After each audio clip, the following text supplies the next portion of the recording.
Olá, queridos irmãos e irmãs, eu sou o Padre Telmo José Amaral de Figueiredo, ligado ao Instituto do ITESP em São Paulo. Sou biblista, com formação no Pontifício Instituto Bíblico de Roma, na École Biblique et Archéologique Française de Jerusalém, dos Padres Dominicanos, e aqui no Brasil eu tenho o doutorado pela Universidade de São Paulo e o pós-doutorado pela PUC de São Paulo. Eu tomei a iniciativa de realizar essa reflexão bíblica de Lucas, capítulo 22, versículos de 35 a 38, por se tratar de um texto do Santo Evangelho que provoca muita polêmica e errôneas interpretações nos dias de hoje. Por exemplo, esse texto tem servido para justificar o uso de armas, a compra de armamento e a autodefesa baseada no emprego de armas de fogo. Primeiramente, é preciso destacar que, lendo pedacinhos do texto bíblico, separando-os do seu contexto, pode-se afirmar qualquer coisa. Com a Bíblia na mão, alguém pode, se desejar, justificar assassinatos, infanticídios, genocídios, guerras, violências, etc, etc, etc. Pois um texto bíblico precisa sempre ser interpretado no conjunto em que ele se encontra e levando-se em conta outros textos bíblicos que têm relação com aquela passagem que estamos lendo.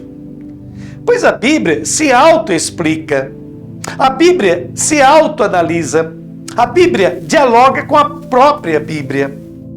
É justamente isso que faremos a partir de agora, a fim de encontrarmos a melhor interpretação possível para essa passagem de Lucas, que tanto dá o que falar e discutir. De fato, estamos diante de uma passagem bíblica realmente intrincada e complexa. Vamos então começar lendo o texto de Lucas, capítulo 22, versículos de 35 a 38. Você vai ver aí na sua tela o texto aparecer. E Jesus lhes perguntou: quando vos enviei sem bolsas, sem sacolas, sem sandálias, faltou-vos alguma coisa? Eles responderam: nada. Jesus continuou: agora, porém, quem tiver bolsa, pegue-a. Quem tiver sacola, faça o mesmo. E quem não tiver espada, venda o manto para comprar uma. Pois eu vos digo, é preciso que se cumpra em mim a palavra da Escritura. Ele foi contado entre os malfeitores. O que foi dito a meu respeito está se consumando. Eles, porém, disseram: Senhor, aqui estão 2 espadas.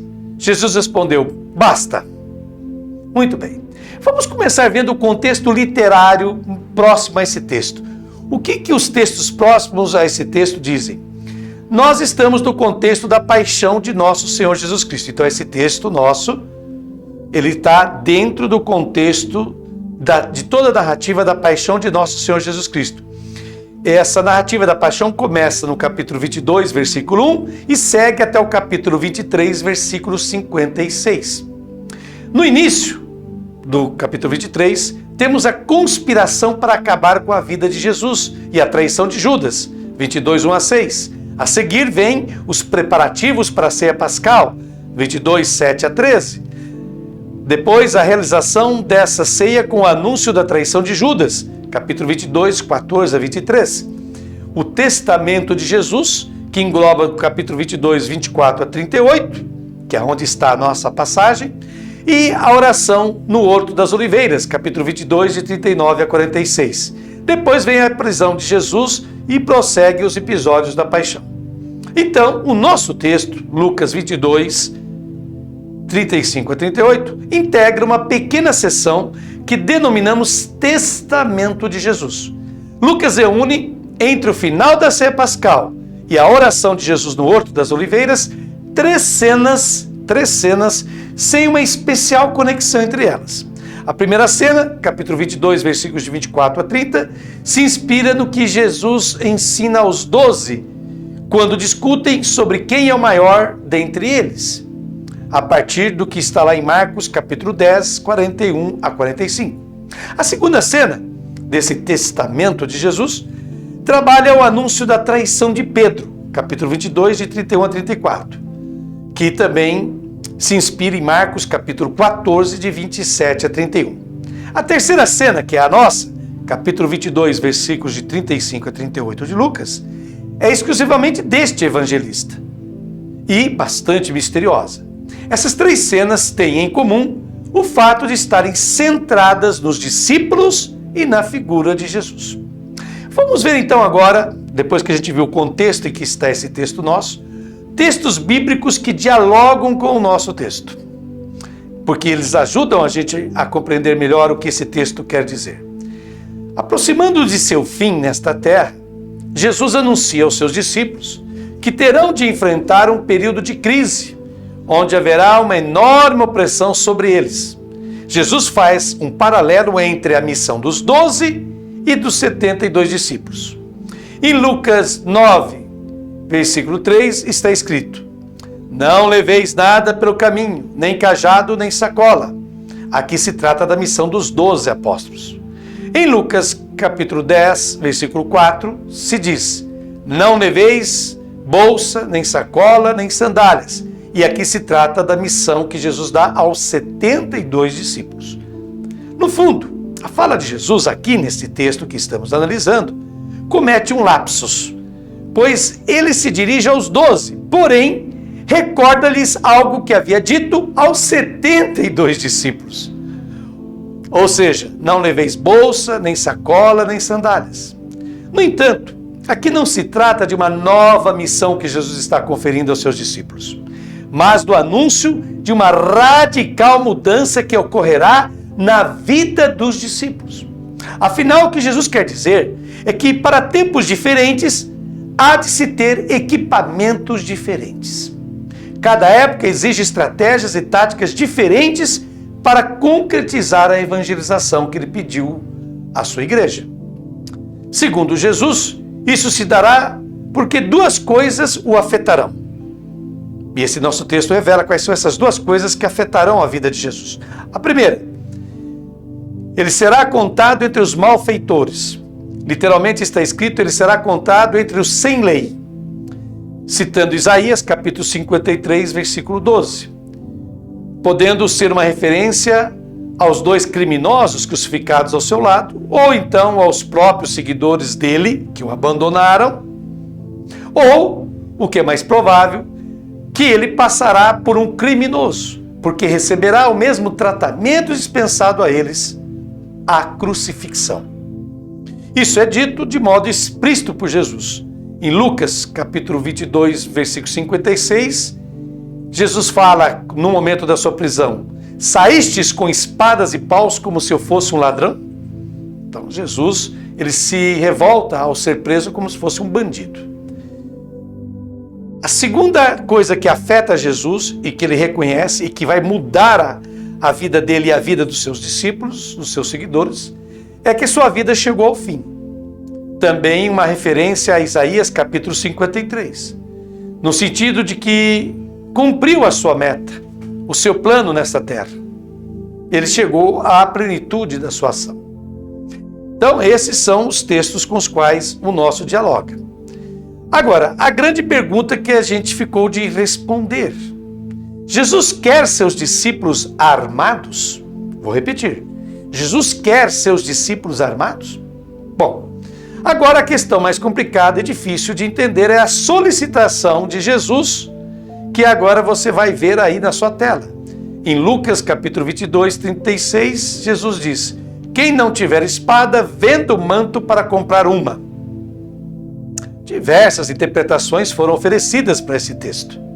Fala-se aqui de espada em sentido literal, concreto ou metafórico, simbólico.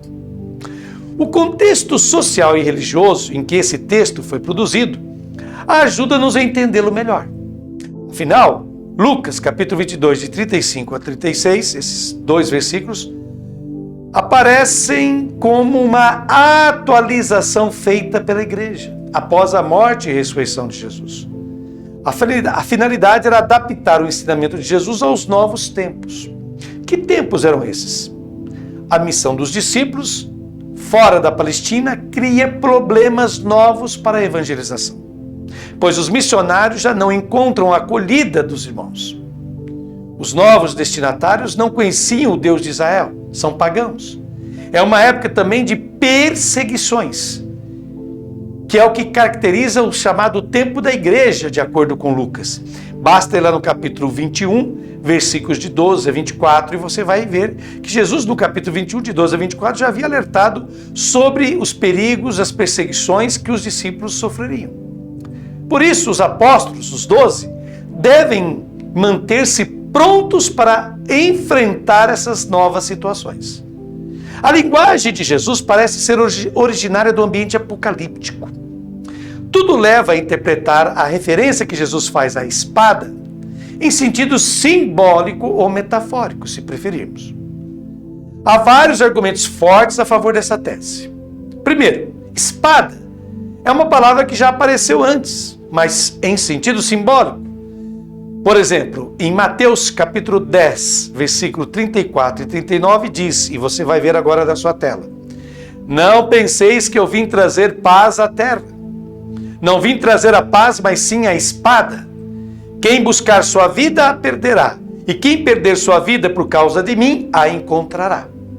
Aqui, claramente, espada significa a decisão, um corte, uma escolha difícil que os seguidores de Jesus devem sempre fazer, que é a seguinte: conformar-se a este mundo ou desafiar este mundo e assumir as consequências. Entre essas consequências está a divisão entre as pessoas devido ao fato de assumirem ou rejeitarem o reino de Deus, o plano de Deus para nós. Aqui que está a divisão: quem aceita ou quem rejeita o plano de Deus para nós. Quem quer a sociedade do jeito que Cristo pregou ou quem quer continuar vivendo a sociedade do jeito que está aí. Segundo argumento que fortalece essa visão de que espada aqui nesse texto não deve ser interpretada em sentido literal, parecendo que Jesus Cristo está querendo que seus discípulos se armem de verdade, que é uma rejeição clara, evidente de Jesus à violência. Jesus rejeita claramente a violência. Vejamos, por exemplo, Lucas, capítulo 22, 49 a 51. Vendo o que iria acontecer, e o texto está aí na sua tela. Vendo o que iria acontecer, os que estavam com Jesus disseram: Senhor, vamos atacá-los à espada? E um deles feriu o servo do sumo sacerdote, cortando-lhe a orelha direita. Jesus, porém, ordenou: deixai, basta! E tocando a orelha do homem, curou-o. Essa cena comparece nos evangelhos também de Marcos, capítulo 14, 47, porém sem a intervenção de Jesus, repreendendo o discípulo agressor e curando o servo do sumo sacerdote. Isso não aparece em Marcos. Em Mateus, capítulo 26, versículo de 51 a 54, aparece a repreensão de Jesus ao agressor, mas não aparece a cura do servo ferido. Na repreensão de Jesus, Mateus acrescenta a seguinte frase que é importante para nós: todos os que usam da espada, pela espada perecerão. Vou repetir, isso está em Mateus, capítulo 26, versículo 52b. Todos os que usam da espada, pela espada perecerão, ou seja, morrerão. Então fica bem claro em Mateus que a violência, o uso de armas não tem nada a ver com o cristianismo e com Cristo.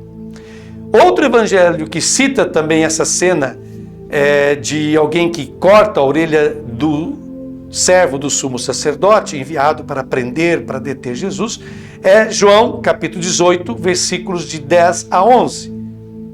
O evangelista dá nome ao discípulo agressor, o qual é Pedro. É o único evangelista que cita Pedro como o autor dessa agressão. Jesus o repreende com as seguintes palavras: põe a espada na bainha. Não beberei porventura do cálice que o Pai me deu? Está lá no versículo 11. Terceiro argumento.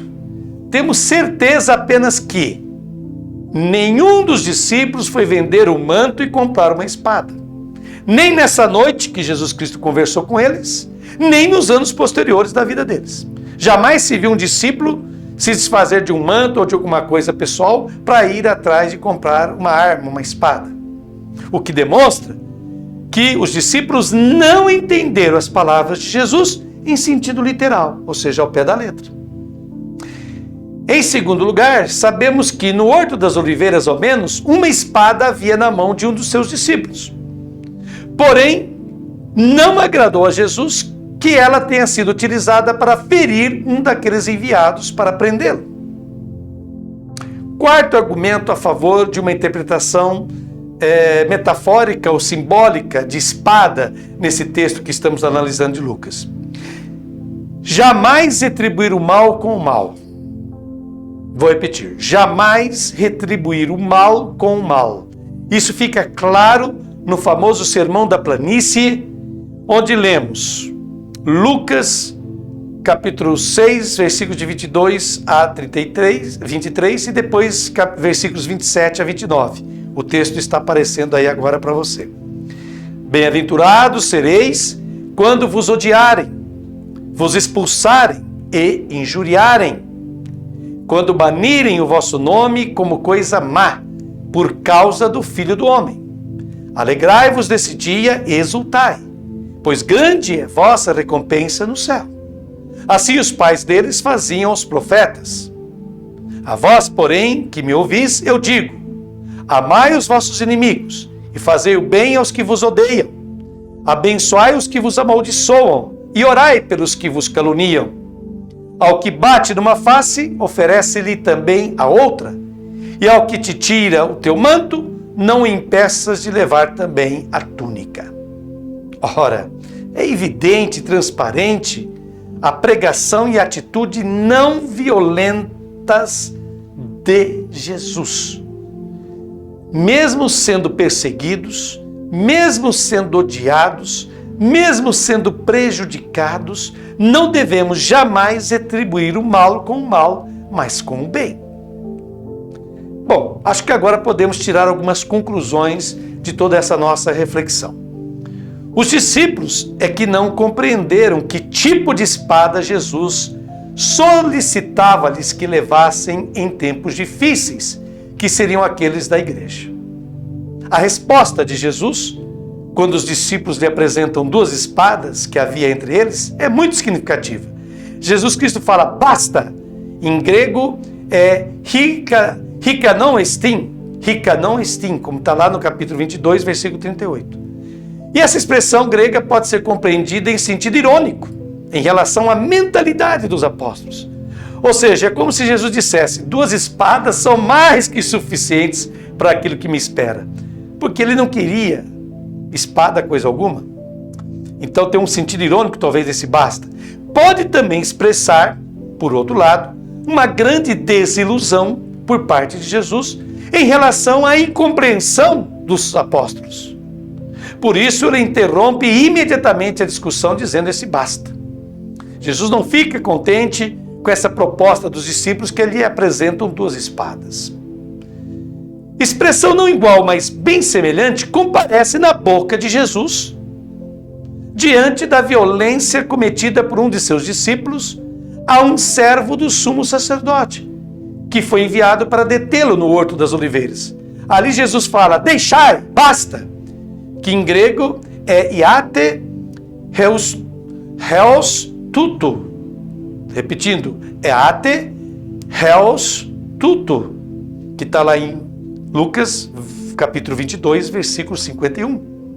E Lucas ainda acrescenta uma atitude misericordiosa de Jesus que cura a orelha ferida deste servo do sumo sacerdote. Não há dúvidas sobre a posição de Jesus, meus queridos. Ele não é a favor da utilização de armas, de autodefesa com violência, não é a favor de ódio, de agressão e de revanchismo. Jesus prefere apanhar que bater. Jesus prefere ser vítima que agressor. Jesus prefere os humilhados que os soberbos, os orgulhosos. Jesus prefere os que promovem a paz aos que fazem a guerra e criam conflitos. Jesus prefere os fracos aos fortes. Como expressa bem um provérbio da Bíblia Sagrada, que agora você vai ver aí na sua tela e que eu vou ler também juntamente com você. Olha só o que diz esse provérbio, que está lá no Antigo Testamento da nossa Bíblia. É melhor humilhar-se com os humildes do que dividir despojos com os soberbos. É melhor o paciente que o valente. quem domina a si mesmo vale mais que o conquistador de cidades. Isto se encontra em Provérbios, capítulo 16, versículo 19 e 32. Eu espero, querida irmã, querido irmão, sinceramente, que tenha contribuído para esclarecer esse texto que já se prestou a tantos mal-entendidos. E um grande abraço, que Deus abençoe a todos. Muita paz e saúde.